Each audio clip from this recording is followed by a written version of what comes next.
नमस्ते। गीता प्रवचन अध्ययन के कार्यशाला में 27वें दिन में आपका पुनश्च स्वागत करती हूँ। गीता में कर्म शब्द स्वधर्म के अर्थ में प्रयुक्त हुआ है। हमने पिछली बार देखा इस स्वधर्माचरण रूपी कर्म को करके निष्कामता प्राप्त करने के लिए काम और क्रोध को जीतना जरूरी है। चित्त जब तक गंगा जल की तरह निर्मल और प्रशांत नहीं होता तब तक उसमें भी कर्म नहीं दिखाई देता।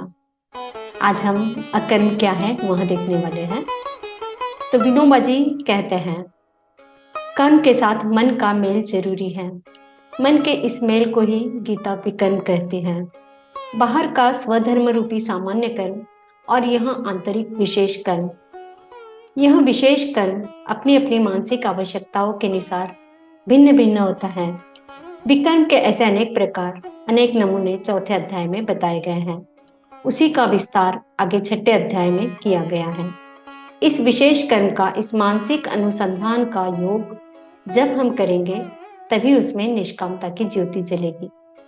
कर्म के साथ जब विकर्म मिलता है तब धीरे धीरे निष्कामता हमारे अंदर आती है। यदि शरीर और मन दो अलग अलग वस्तुएं हैं तो दोनों के लिए साधन भी अलग अलग होंगे। जब इन दोनों का मेल बैठता है तो साध्य हमारे हाथ लग जाता है।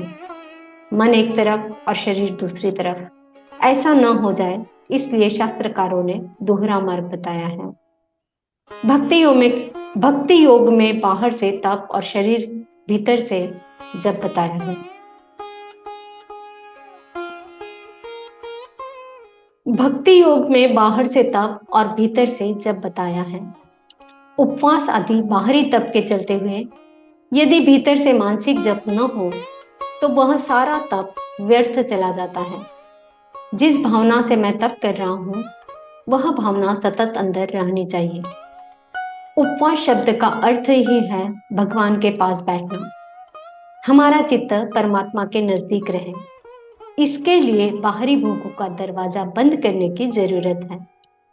परंतु बाहर से विषय भोगों को छोड़कर यदि मन में भगवान का चिंतन न किया जाए तो फिर इस बाहरी उपवास का क्या मोल रहा। ईश्वर का चिंतन न करते हुए यदि उपवास के समय खाने पीने की चीजों का ही चिंतन करते रहे तो वह सब व्यर्थ हो जाएगा। यह जो मानसिक भोजन, मन में विषयों का चिंतन, उससे बढ़कर भयंकर वस्तु दूसरी नहीं हो सकती। तंत्र के साथ मंत्र होना चाहिए। केवल बाह्य तंत्र का कोई महत्व नहीं, केवल कर्महीन मंत्र का भी कोई महत्व नहीं। हाथ में भी सेवा हो और हृदय में भी सेवा हो, तभी सच्ची सेवा हमारे हाथों बन पड़ेगी। यदि बाह्य कर्म में हृदय की करुणा न रही तो वह स्वधर्माचरण सूखा रह जाएगा। उसमें निष्कामता रूपी फल फूल नहीं लगेंगे। मान लो हमने किसी रोगी की सेवा शुश्रूषा शुरू की, परंतु उस सेवा कर्म में यदि हम मन से दया भाव न हो तो वह रुग्ण सेवा नीरस मालूम होगी और उससे जी ऊब उठेगा। कर्म के साथ जब आंतरिक भाव का मेल हो जाता है तब वह कर्म कुछ निराला ही हो जाता है। तेल और बत्ती के साथ जब ज्योति का मेल होता है तब प्रकाश उत्पन्न होता है। कर्म के साथ विकर्म का मेल हुआ कि निष्कामता आती है। बारूद में बत्ती लगाने से धड़ाका होता है, उस बारूद में एक शक्ति उत्पन्न होती है। स्वधर्माचरण का अनंत सामर्थ्य इसी तरह गुप्त रहता है। उसमें विकर्म को जोड़िए, फिर देखिए क्या चमत्कार होते हैं। उसके विस्फोट से अहंकार, काम, क्रोध भस्म हो जाएंगे और उसमें से परम ज्ञान की उत्पत्ति होगी। आगे हम कुछ श्लोक पढ़ेंगे। 13वां श्लोक चल रहा है। चातुर्वर्ण्यं मया सृष्टं गुणकर्म विभागशः तस्य कर्तारम् अपि मां विद्य कर्तारम् अव्ययम्। प्रकृति के 3 गुणों के आधार पर कर्म को 4 विभागों में मेरे द्वारा रचा गया है। इस प्रकार मानव समाज की कभी न बदलने वाली व्यवस्था का करता होने पर भी तू मुझे अकर्ता ही समझ। न माम कर्माणि लिम्पन्ते न मे कर्म फले स्पृहा इति माम यो अभिजानाति कर्म भी न बध्यते। कर्म के फल में मेरी आसक्ति न होने के कारण कर्म मेरे लिए बंधन उत्पन्न नहीं कर पाते हैं। इस प्रकार से जो मुझे जान लेता है उस मनुष्य के कर्म भी उसके लिए बंधन उत्पन्न नहीं करते। एवं ज्ञात्वा कृतं कर्म पूर्वैरपि मुमुक्षुभिः कुरु कर्मैव तस्मात् त्वं पूर्वतरं कृतम्। पूर्व समय में भी सभी प्रकार के कर्म बंधन से मुक्त होने की इच्छा वाले मनुष्यों ने मेरी इस दिव्य प्रकृति को समझकर कर्तव्य कर्म करके ही मोक्ष प्राप्त की है। इसलिए तू भी उन्हीं का अनुसरण करके अपने कर्तव्य का पालन कर। कर्म किं कर्मेति कवयो अपि अत्र मोहिताः तत्ते कर्म प्रवक्ष्यामि यत् ज्ञात्वा मोक्ष्यसे अशुभात्। कर्म क्या है और अकर्म क्या है, इस विषय में बड़े बड़े बुद्धिमान मनुष्य भी मोहग्रस्त रहते हैं। इसलिए उन कर्म को मैं तुझे भली भांति समझाकर कहूंगा, जिसे जानकर तो संसार के कर्म बंधन से मुक्त हो सकेगा। कर्मणो ह्यपि बोद्धव्यं बोद्धव्यं च विकर्मणः अकर्मणश्च बोद्धव्यं गहना कर्मणो गतिः। कर्म को भी समझना चाहिए तथा अकर्म को भी समझना चाहिए और विकर्म को भी समझना चाहिए, क्योंकि कर्म की सूक्ष्मता को समझना अत्यंत कठिन है। कर्मण्य कर्म यः पश्येत कर्मणि च कर्म यः स बुद्धिमान मनुष्येषु स युक्त कृत्स्न कर्म कृत।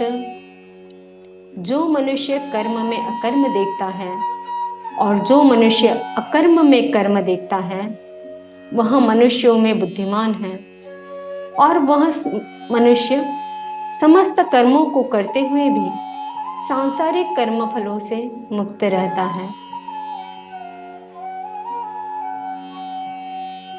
यस्य सर्वे समारंभा काम संकल्प वर्जिताः ज्ञानाग्निदग्ध कर्माणं तमाहु पंडितं बुधा।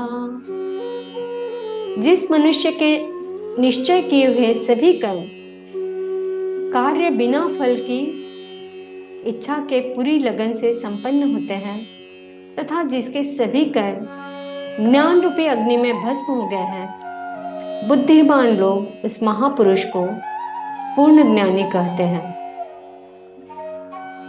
त्यक्त्वा कर्म फलासंगं नित्य तृप्तो निराश्रयः कर्मण्य अभिप्रवृत्तोऽपि नैव किंचित् करोति स।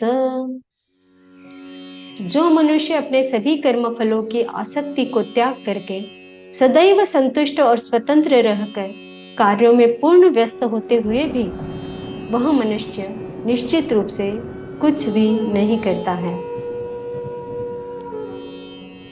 निराशीर्यच्चित्तात्मा त्यक्त सर्व परिग्रह शारीरं केवलं कर्म कुर्वन्नाप्नोति किल्बिषम्। जिस प्रकार मनुष्य ने सभी प्रकार के कर्म फलों की आसक्ति और सभी प्रकार की संपत्ति के स्वामित्व का त्याग कर दिया है, ऐसा शुद्ध मन तथा स्थिर बुद्धि वाला केवल शरीर निर्वाह के लिए कर्म करता हुआ कभी पाप रूपी फलों को प्राप्त नहीं होता। यदृच्छालाभ संतुष्टो द्वन्द्वातीतो विमत्सरः समसिद्धावसिद्धौ च कृत्वापि न निबध्यते। जो मनुष्य स्वतः प्राप्त होने वाले लाभ से संतुष्ट रहता है, जो सभी द्वंद्वों से मुक्त और सभी किसी से ईर्ष्या नहीं करता, जो सफलता और असफलता में स्थिर रहता है, यद्यपि सभी प्रकार के कर्म करता हुआ भी कभी बनता नहीं है। श्री कृष्णार्पणम। एक सवाल, जैसा कि चतुर्थ अध्याय में भगवान श्री कृष्ण कह रहे हैं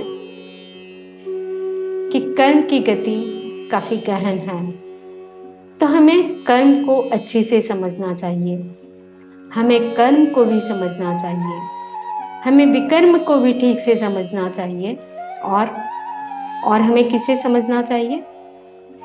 तो यह तीसरी चीज क्या है बताइए, आप कमेंट्स में लिख सकते हैं।